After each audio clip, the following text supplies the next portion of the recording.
Bueno, buenos días a todos. Mi nombre es Mercedes Filpe, represento en esta mesa que voy a moderar a la Universidad Nacional del Noroeste de Buenos Aires y a la REUN, por supuesto.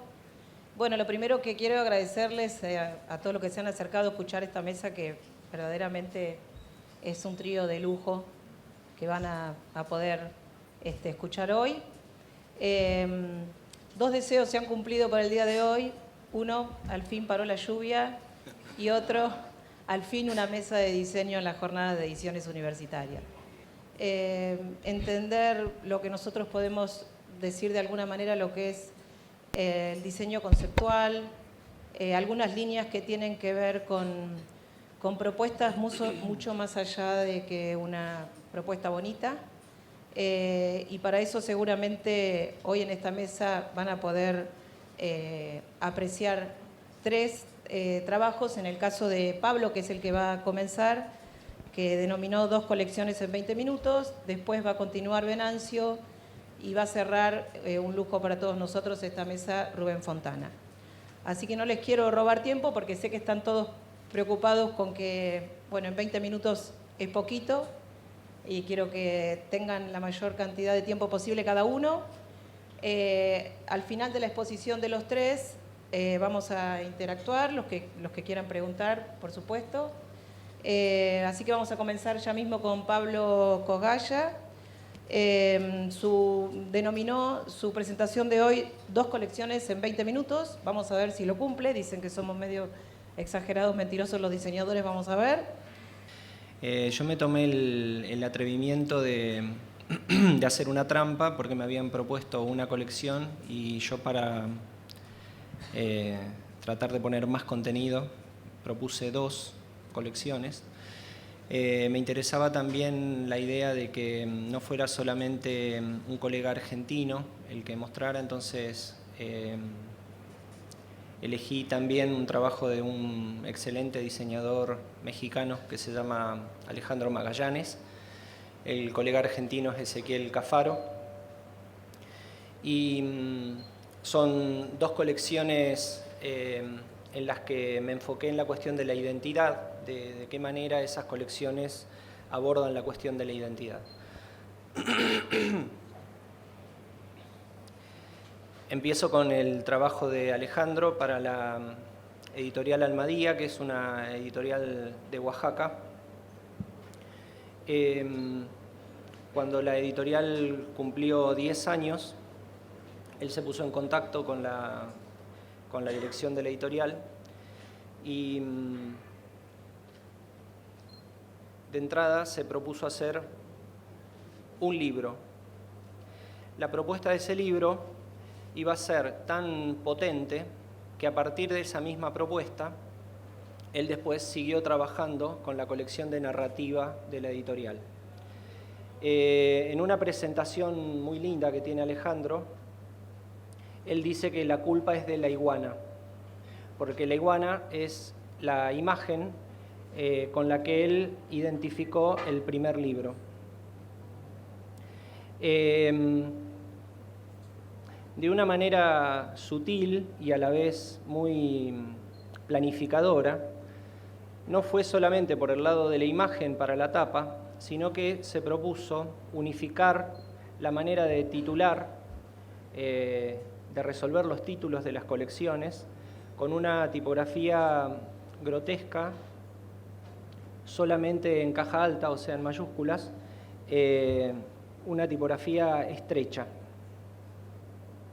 Siempre hacemos el chiste que en México a las tipografías estrechas le llaman chupadas. El libro es este. Alejandro reúne una condición particular, que además de ser un excelente diseñador editorial, lee los libros, conoce mucho de tipografía y es un gran ilustrador. Para este libro, él propuso una sobrecubierta donde la misma imagen que simbolizaba la obra estaba calada, o de algún modo pensó también ilustraciones que pudieran ser caladas en la sobrecubierta.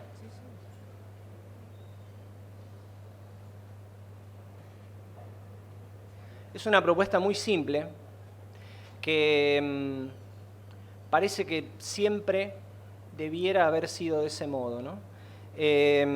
Por otro lado, es una identidad que interactúa a partir de la imagen con el contenido, pero sin invadir el contenido, sin invadir la obra de Villoro. Otra cuestión que suele ser necesario aclarar es que en este caso se tomó el cuidado de que la intervención en este rediseño, llamémosle, tenía el mismo costo. Es decir, producir ese nuevo tipo de libro, ese producto, con esa sobrecubierta, costaba lo mismo que lo que venían costando cada uno de los productos anteriores. A partir de ese primer trabajo, empezó a proponer otros trabajos donde dio rienda suelta a su forma de ver la colección, que por un lado tiene una identidad clara desde el punto de vista del concepto, de la manera en la que resuelve la tapa, pero también tiene mucha libertad y mucho juego, es muy abierta en cuanto a lo que produce con el adentro y el afuera, ¿no? Con la ilustración, es como un regalo que uno tiene al quitar la sobrecubierta. Y tiene valor tanto con sobrecubierta como sin ella, ¿no?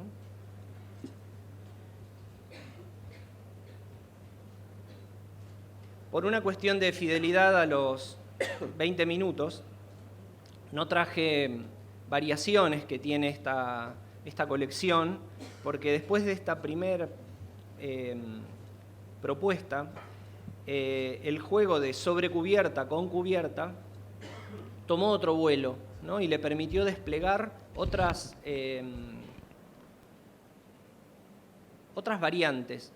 Sin embargo, me parece que se entiende la idea de cómo un mismo producto puede tener dos envases, los dos son fieles, y por otro lado funciona como un impulso renovador para la propia editorial. Se trata también de una propuesta resuelta con pocas tintas, con recursos muy accesibles. No es una cosa de sobreproducción, es una cuestión más que nada conceptual. El segundo trabajo es una colección relativamente nueva. Ya tiene, creo que 2 años. Es un relanzamiento de la obra completa de Arturo Jaureche, diseñado por Ezequiel Cafaro para Ediciones Corregidor.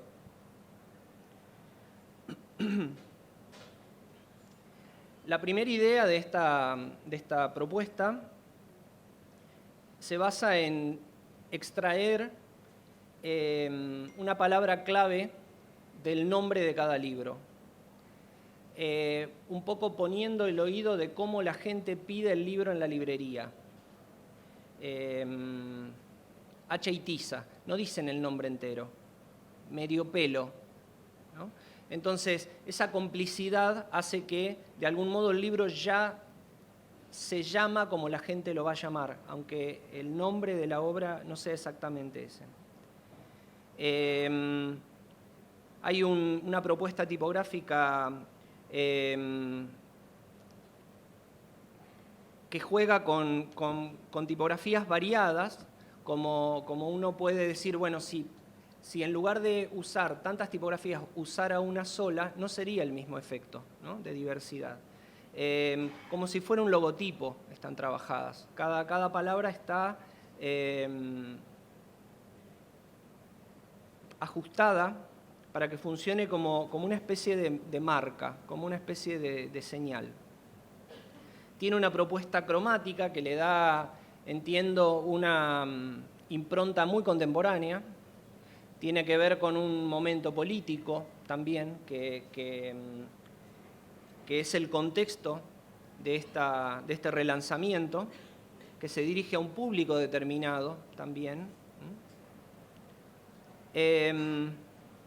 y podríamos decir que la colección se arma como por capas.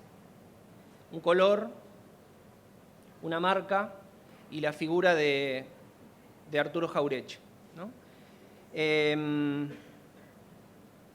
una propuesta muy simple y muy contundente. Y por otro lado, que no es menor, es un libro de bolsillo, ¿no? Es un libro que uno puede tener cerca de uno. Es un libro como, no es aparatoso, es cómodo.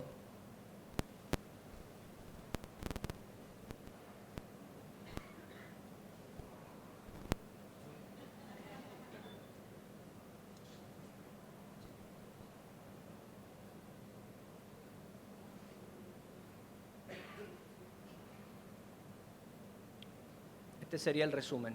Muchas gracias.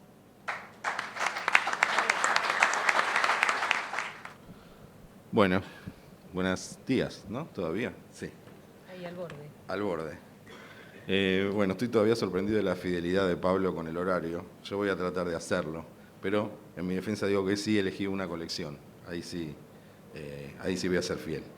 Y voy a correr. Lo primero que quiero como rescatar de la charla de hoy, o en todo caso de la mía, es mi visión de que en particular el diseño de colecciones y de ediciones, pero en general el diseño, es consecuencia de un montón de otras cosas. Y yo no quiero centrarme tanto en el resultado, que es el diseño de la colección, que sí, obviamente voy a mostrar, sino específicamente todo lo que pasa antes de la colección en términos de diseño. Y lo primero que tengo acá es una estampilla que me remonta a los años 70, 71, cuando empecé a coleccionar estampillas. Obviamente era muy chiquito, no tanto como quisiera, pero bastante, y inmediatamente me di cuenta que yo coleccionaba todas las estampillas, de todos lados. Inmediatamente me di cuenta que no se podía hacer eso, que había que tener un criterio de selección porque si no tenía un montón de papelitos y no había manera de abordarlo.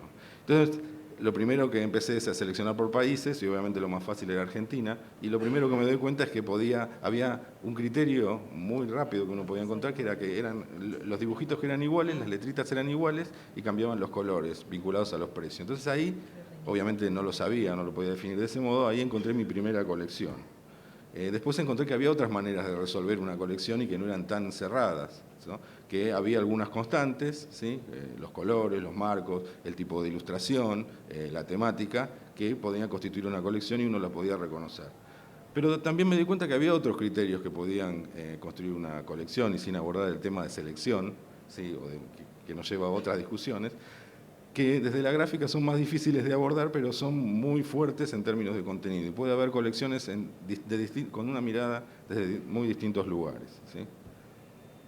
Entonces me pregunto, reflexiono en mi actividad cotidiana, cuál es el lugar que ocupa el diseño en esta temática.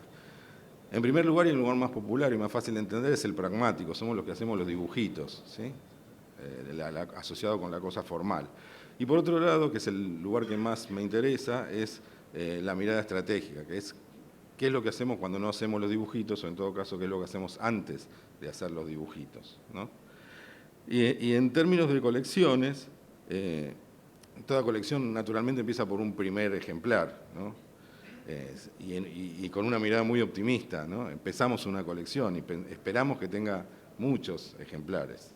Si veo que algunos se ríen por ahí y se acuerdan de algunos fracasos, pero en general uno empieza una colección pensando con una mirada exitosa, ¿no? Entonces hay un primer tema que nos convoca, ¿no?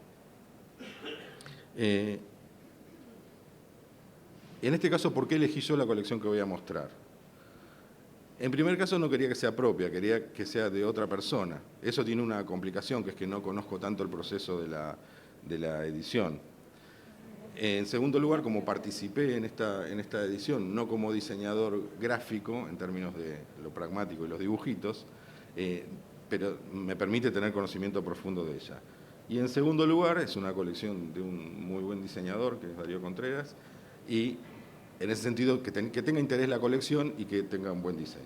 Esos son los tres criterios básicos. Volviendo a los dos momentos, el que llamaba estratégico y pragmático, hay dos momentos también en el proceso de diseño, o muy esquemáticamente dos momentos. un momento de esto que llamo así, esquemáticamente de cerebro inquieto, en donde la gran tarea es el análisis y recopilación de todas las variables que tiene la información, que pueden ser muy complejas, ¿sí? Lo que discutiblemente en todo caso llamamos contenido, que es como muy abierto. Y en esa primera etapa de diseño, ¿sí? Esto es muy importante para mí que esa etapa esté involucrada dentro del proceso de diseño, es una etapa de lápiz quieto, en el sentido muy metafórico lápiz, no es que diseñamos sobre todo en términos editoriales con lápiz, pero en ese momento no estamos moviendo el lápiz, ¿sí? Y la segunda etapa sí empieza a moverse ese lápiz, pero el cerebro no se queda quieto nunca. Es decir, hay un montón de variables y un montón de cosas y situaciones analíticas que tenemos que tener en cuenta. Vinculado al momento 1, el tema, algo que llamo tema de manera muy general, que es el conocimiento profundo del tema, el contenido de arranque,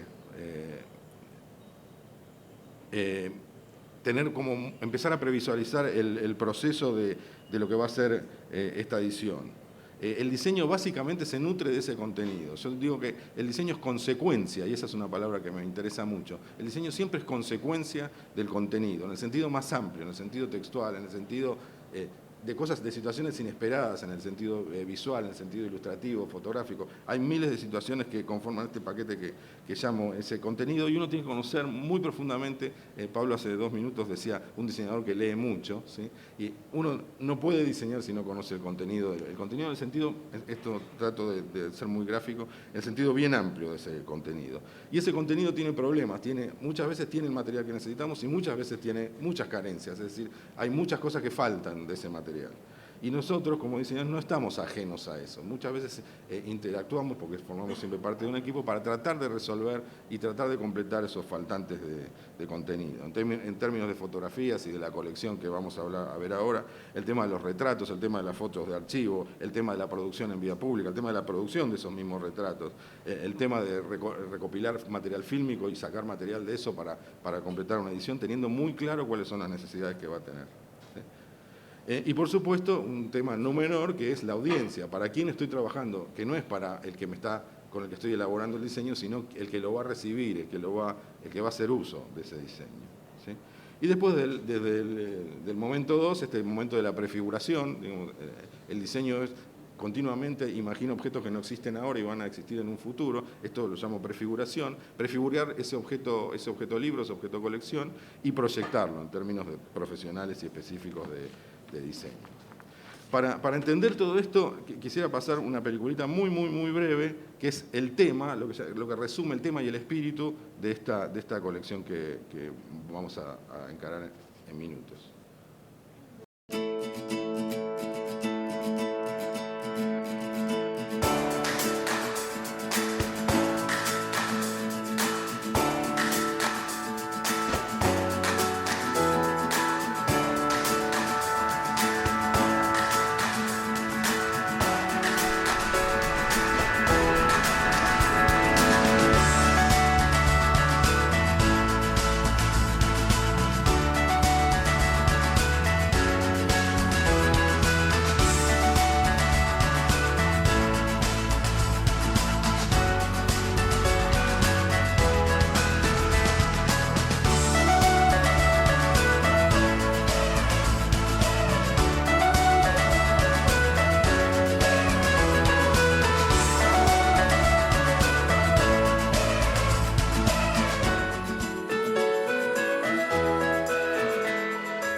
Entrando en el libro específicamente, siempre decimos que la tapa del libro es como con la consecuencia del interior. Entonces, los dejo por un minuto en esta imagen y vamos a lo que son las constantes entrando sí en el término específico de diseño, las constantes que hacen que una colección pueda constituirse como tal. Cuando veamos las estampillas, las ilustraciones, los marcos de colores, etcétera, etcétera. En este caso, para nosotros una matriz que es una constante de la colección es la grilla tipográfica, el módulo tipográfico. Esto va a permanecer constante, el formato, ¿sí? hay una cantidad de situaciones, ¿no? que queremos, la familia tipográfica principal, el modelo de encuadernación, el tipo de papel, la secuencia que tienen las páginas, los índices, las portadas, una cantidad de situaciones que se mantienen constantes y otras que naturalmente van a ser diferentes. Una de las situaciones es el uso de la tinta plata. Esto lo que estamos viendo son las guardas de la edición. Entonces, voy a hacer un recorrido rápido por la edición. Este libro se llama 7 murales y recopila la obra de, es lo que veíamos en el video, de un montón de artistas urbanos, ¿sí? Que es un poco diferente en su comprensión que lo que es el graffiti, que son unos personajes bastante particulares, que tienen como bueno, se vio recién en la foto, que son personajes bastante particulares, pero tienen un modelo de trabajo. Yo siento que es como una antigua hermandad o comunidad medieval, trabajan como de una manera muy gregaria, individualmente, en equipos, van constituyendo grupos de trabajo y además trabajan sobre muros que están como descascarados y van aprovechando estas capas, y entonces con este sentido arranca el libro, un poco recopilando esta situación de capas, recopilando esta situación de grupo, y entonces arrancamos con una materialidad particular que es el papel transparente, el papel calco, en donde aparecen todos los personajes, algunos de ellos, como se ve en este caso, juegan mucho, hay un tema de la clandestinidad muy fuerte en esta actividad, porque los corren de todos lados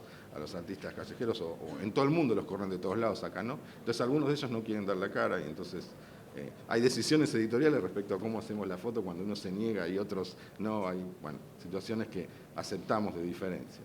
Asignamos un color a cada uno en términos de identidad. Algunos trabajan en equipo, ¿sí? Y entonces son indisolubles o se sienten así, y entonces las fotos están entrelazadas. Quiero decir, hay que conocer, todo esto surge del contenido, hay un montón de historia que uno tiene que conocer para poder manifestarlo de un modo gráfico y visual, desde la elección del material hasta la forma en que aparecen las imágenes.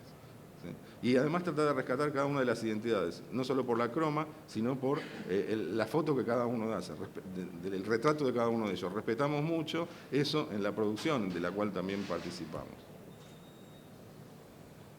Y de nuevo arranca el libro más, el libro convencional, ¿no? Ya dejamos el papel calco, pero no abandonamos la tinta plata, que va a ser una constante de las colecciones. Un modelo índice muy fuerte, muy relevante en la edición, con una presencia tipográfica a partir de los números, también jugando un poco con esta cosa de la identidad, que solamente usamos estos números de esta familia para esta página especial, en donde bueno, se describe un poco, retomando esta situación de identidad de cada uno de ellos. Las páginas generales de introducción, en donde aparece un poco la idea del recorrido y el proceso, ¿sí? Fíjense que también hay un plano plata que está por detrás de la impresión de las fotos. Esta cosa del plata le va dando como un aire de identidad. Las fotos en blanco y negro también trabajan con plata, ¿sí? Y después empiezan la presentación de cada uno de ellos, en este caso esta pareja que trabaja como equipo, aperturas con fondos negros, el color de la fotografía, el color vuelve a aparecer en la tipografía y en el retrato, ¿sí? Situaciones de dobles páginas muy fotográficas, a corte, vamos a ver que aparecen situaciones donde no están a corte sino que van en caja, situaciones regulares que aparecen, que nosotros tenemos que contar dónde están los murales para aquel que quiere ir a tener la experiencia real, humana, de ponerse frente a la pared. Situaciones muy climáticas, la calle es muy importante para este libro, el vínculo de los artistas en la calle, que es su lugar de trabajo y desarrollo. Entonces la calle aparece, está traída y son producciones especiales que se hicieron para tratar de tener ese clima. Esto es en Barracas, cosa que no es menor, digamos, un barrio que tiene como muchas particularidades, ¿sí? El vínculo con los vecinos, el vecino está muy fuerte en toda la obra esta en particular, ¿sí? El desarrollo a partir de esto son capturas de video, ¿sí? De cómo hacer porque esto al inicio no era, la producción del material no era pensada para un libro, pero entonces después había que tener ese material y de dónde lo sacamos. Bueno, todo ese tipo de situaciones y de discusiones de contenido, ¿sí? Recorro un poco, es un poco lo mismo para mostrar. Bueno, este es un mural que tiene casi 400 metros de extensión, porque ocupa una manzana, digamos, todo alrededor de un edificio, que es el edificio de la compañía, ¿sí? Hay situaciones de desplegable porque hay imágenes que lo requieren. Esto es un tema muy importante. La escala, son murales, son muy grandes, entonces la escala en algún lugar requería estos desplegables que vamos a tomar en otras partes de la colección. Situaciones donde hay muy poco material. Este mural, teníamos muy poco material fotográfico relevante, entonces Darío, el diseñador, decidió tomar la croma del mural y armar como un juego gráfico que de alguna manera compensa y le agrega valor al contenido de ese capítulo, de ese mural de Mila y Hamada. Este otro colectivo, 3 personas trabajando juntos. Bueno, un poco mostrar cómo es la secuencia de las imágenes y la identidad que tiene, básicamente para pasar al próximo libro y ver cómo esto se rescata. Esta es la tapa, todos los libros tienen el mismo formato, decía, mismo acabado entelado, el grabado, el puño en tapa del editor, digamos, de la colección, y después una particularidad que tiene es que con este libro pensamos una colección de 7 libros. ¿De qué manera? Le pedimos a cada artista que hiciera una obra especialmente para hacer la tapa y de alguna manera personalizarlo, como una especie de regalo a cada uno de los artistas que participó de la producción de esto, ¿no? Y del regalo que le hizo a la ciudad. Y entonces le dimos una maqueta de cómo debía, para que ubicara las proporciones y supiera dónde iban a caer las cosas en la obra. Esta es la maqueta que le dimos, esta es la obra de Mila y Sosen, con todas las indicaciones, y esta es la obra que, a partir de un plegado, funciona como sobrecubierta de cada obra, de modo que de este libro solamente, que son 13 artistas, pero 7 obras, tenemos el mismo contenido, pero 7 variables, llamémosle, de libro. Brevemente, la puesta en página a partir de la grilla, de unas páginas que ya vimos, ¿sí? Y acá entramos en otra obra, y lo puse exprofeso ahí porque es la misma grilla, ¿sí? Y este es un artista plástico, se llama Martín Palotini, también El Plata, es una obra que, además El Plata le viene muy bien porque trabaja mucho con grafito y lápiz, ¿sí? El índice de la obra de Martín Palotini, ¿sí? Que fíjense que si bien hay un cambio tipográfico en términos de las familias tipográficas, el tema de la escala, el uso del plata y el color naranja emparenta una obra con la otra. Una doble página, fondo plata, plata para las dobles. Misma colección, mismo formato, distinta temática, pero respira el mismo aire de familia. Los desplegables, que hablaba antes, hay otros desplegables cuadríticos también. Perciben la referencia visual y estructural de esta página con las páginas del otro de los murales, ¿verdad? Temática muy diferente, un artista que trabaja en su estudio, ¿sí? Y este es un tercer libro, parte de la colección, este es parte del diseño que se está haciendo ahora, que corresponde a un libro de fotografías de los empleados de la compañía, un concurso que se hace desde hace 10 años, y entonces se diseña un libro específico para eso. El material es el mismo, vuelvo a usar la misma grilla y le estoy mostrando la misma estructura, páginas de apertura, blanco y negro, situaciones distintas, páginas de recorrido, de proceso, recortadas, donde la grilla se hace más evidente. Misma identidad. ¿Sí? Acá hay una máquina, podría haber la calle en Barracas, ¿sí? La misma colección. Doble página, la misma, podríamos haberla visto en la de los murales. Bueno, y acá empiezan a jugar otras situaciones que tienen que ver con el contenido en particular, formatos distintos y proporciones distintas de fotos que la grilla contempla. Fotos muy horizontales, verticales, la referencia de la obra, imágenes plenas. Los personajes que ganaron muchas cosas a lo largo de esos 10 años, relevantes en el libro, de nuevo, blanco y negro. Acá estamos trabajando con la tipografía corporativa, que es helvética, de la compañía.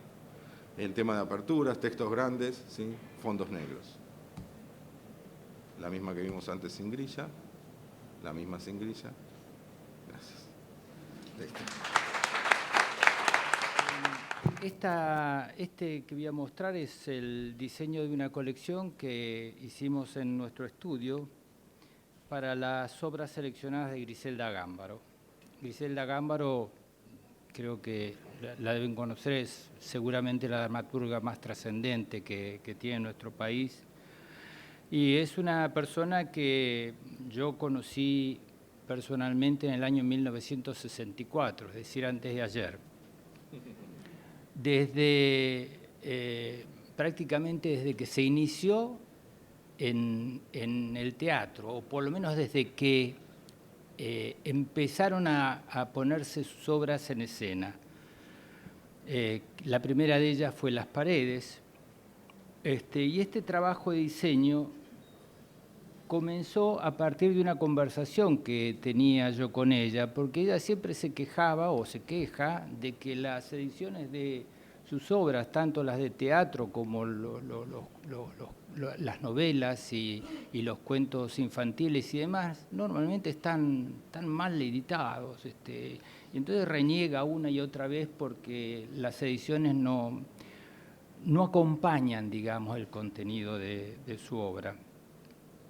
Y esto hizo de que nosotros le propusiéramos, bueno, está bien, decime quién va a ser tu próximo editor, hacenos el enlace y nosotros vamos a hacer de la manera como diga el editor para hacer tu obra de teatro, la colección de teatro. No tiene sentido decir cuáles fueron las condiciones y no importan para esto que vamos a ver, pero lo concreto es que logramos de que el editor se pusiera en contacto y empezamos a hacer el trabajo.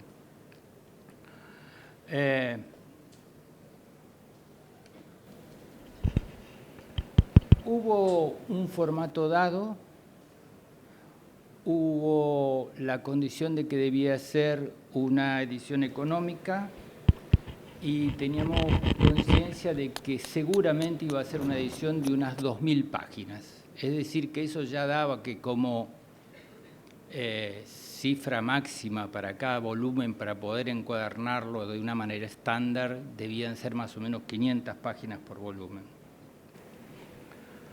La primera idea de la colección le surgió a Salma, que es mi socia, trabajamos con ella hace 25 años, y ella dijo, lo que tenemos que lograr es que la colección de Griselda se reconozca en la biblioteca. Ese fue el primer detalle. Y entonces eso dio como el puntapié inicial a la búsqueda del trabajo. Nos parecía que el tema de poder identificar esa G y el número romano que correspondía a cada volumen le iba a dar una particularidad muy legible en la biblioteca. Esta idea, de alguna manera, entonces generó los siguientes enlaces. Nos pusimos a diseñar una tipografía para la tapa y la contratapa y para los números romanos, a partir del nombre de la autora, y generamos esta propuesta de tapas. Es decir, en la tapa siempre iba a aparecer el apellido, cada uno de los tomos según el momento en que haya, según el momento que expresaba las obras, tenía un color, y en la contratapa tenía el nombre de la autora, Griselda. Esto funcionaba de esta manera, este era el relato original que habíamos propuesto. Es interesante porque se hicieron 2 ediciones de la misma colección. Una que realizó la CONAVIP para donar a todas las bibliotecas nacionales, es decir, que esta colección está en todas las bibliotecas del país, que me parece un gesto genial de las autoridades del momento. Y una segunda, que bueno, no tenía estos logotipos al pie, que era la que iba a hacer la editorial por cuenta propia. No me acuerdo el tiraje cuál fue. A partir de esto, nosotros nos pusimos a diseñar la colección. Nos propusimos desarrollar una grilla especial, porque un libro de teatro no se maneja con las estructuras tradicionales.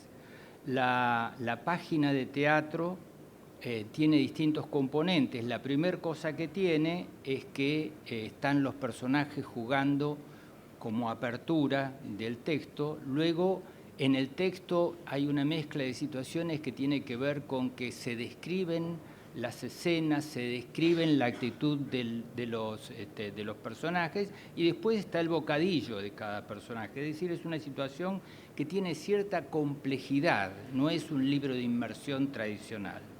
Lo que decidimos es elegir 2 tipografías que conocíamos mucho por haberlas diseñado. Una de ellas es la Andralis, que es la que lleva el peso del texto, y la Chaco en estas dos versiones que les estoy mostrando ahora para contar el nombre de los personajes. Es decir, la Chaco va para el nombre, la Andralis va para el texto.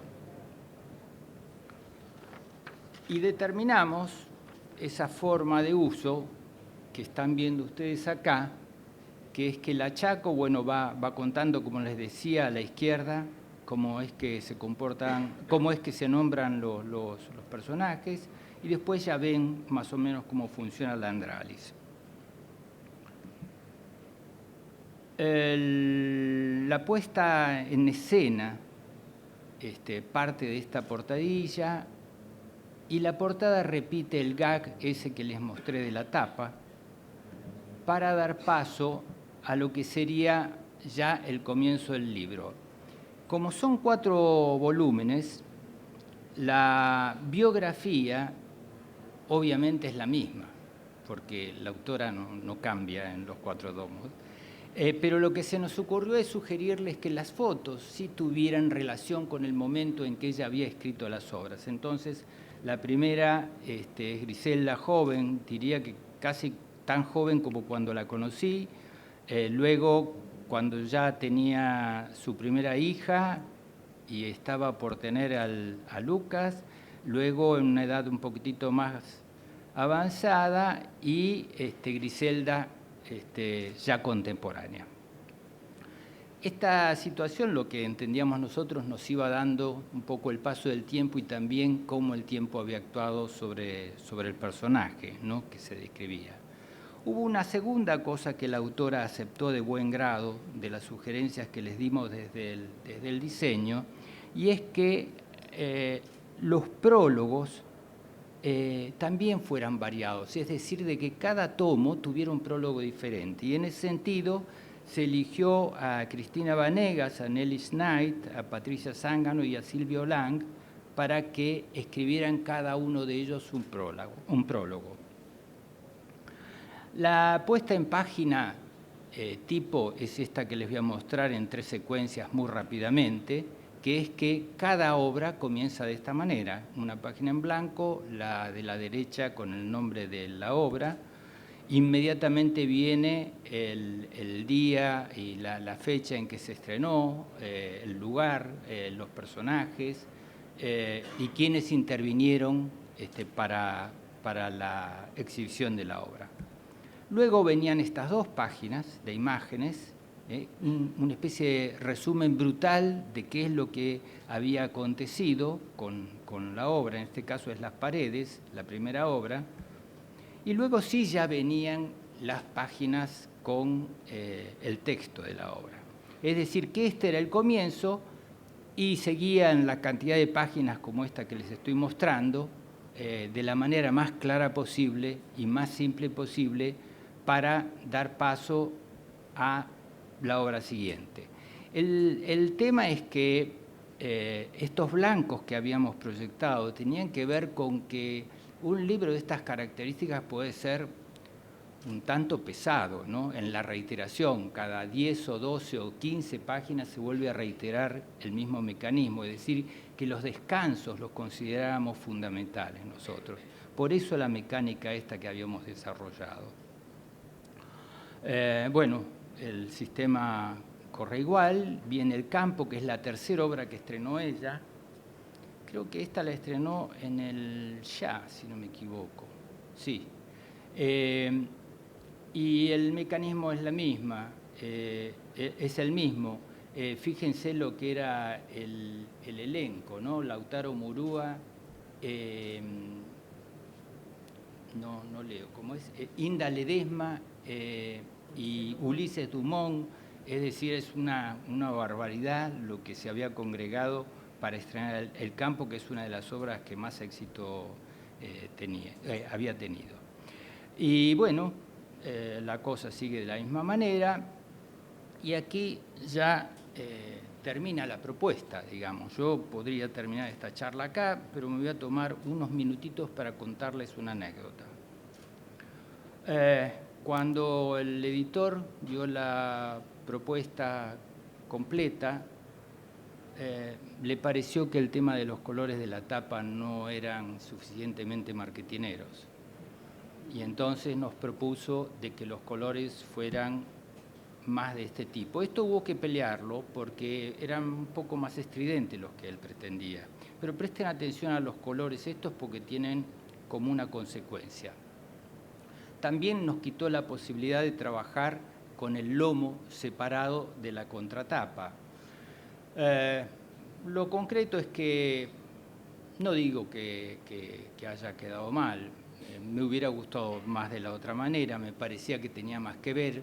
La propuesta original nuestra era menos estridente. A mí me parece que los libros de una colección de una autora como Griselda Agámbaro, con la trascendencia y el recorrido que tienen, no necesitaban de colores eclatantes así para poder contar. La obra es conocida. Es más, la colección se agotó en menos de un año y medio. Quiero decir que la autora es seguida. Y los colores esos me parece que no jugaban a favor en todo caso.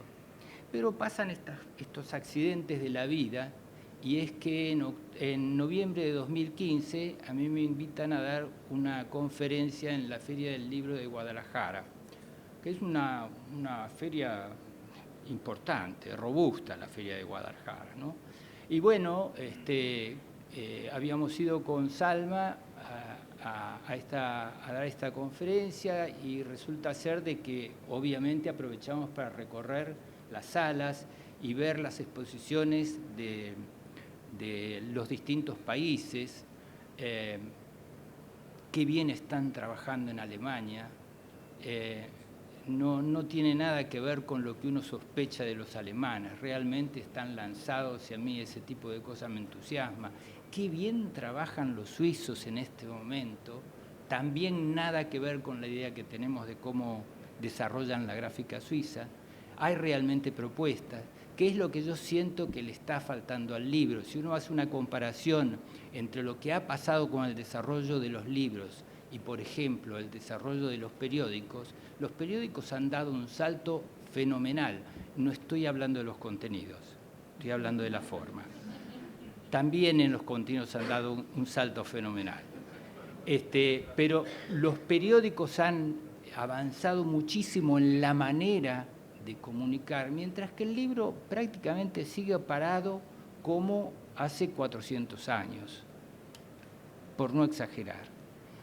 A mí me parece que ahí hay una carencia, no sé de quién, pero me parece que hay una carencia. Y yo sentía que en estos dos stands que les comentaba, de Alemania y de Suiza, había una propuesta diferente. Hay como un interés de mover el libro de otra manera. Y andando por ahí, por la feria, pasamos por el stand argentino, obviamente, para ver qué es. Y el stand era realmente grande, un stand grande, pero lucía medio vacío. No había mucha gente. Y en una de las estantes me encuentro con esto. Imagínense la sorpresa.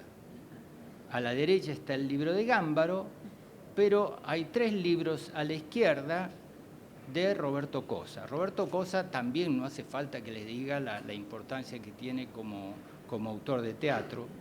Fíjense que aquí el que haya hecho esto está reiterando prácticamente los colores de las tapas que habían elegido para Gámbaro.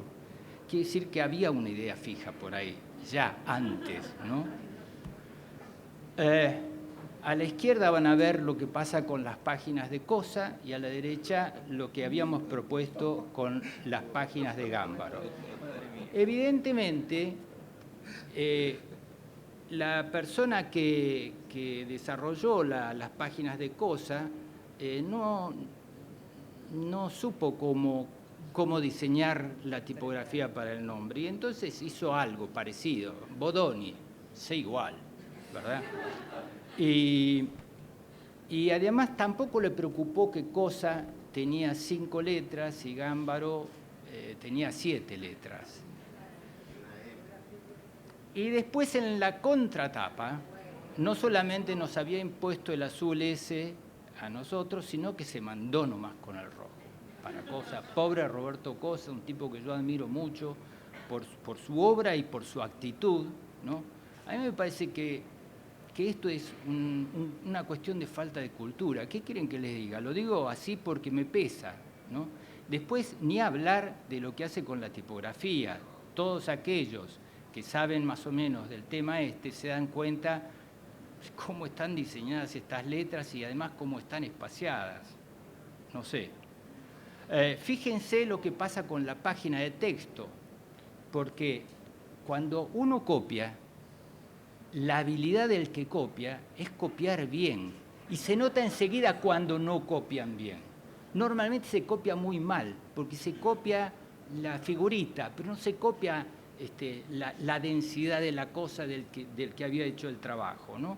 Entonces, la página de la izquierda, nuevamente, es del libro de Cosa, la página de la derecha es de la colección de Gámbaro. Y fíjense que evidentemente aquí ya empieza a correr otra actitud del editor que es también lamentable.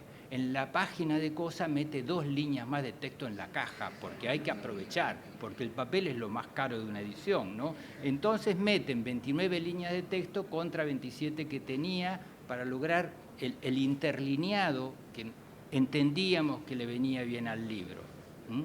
Y también le cambia la interletra, es decir, aprieta más la tipografía.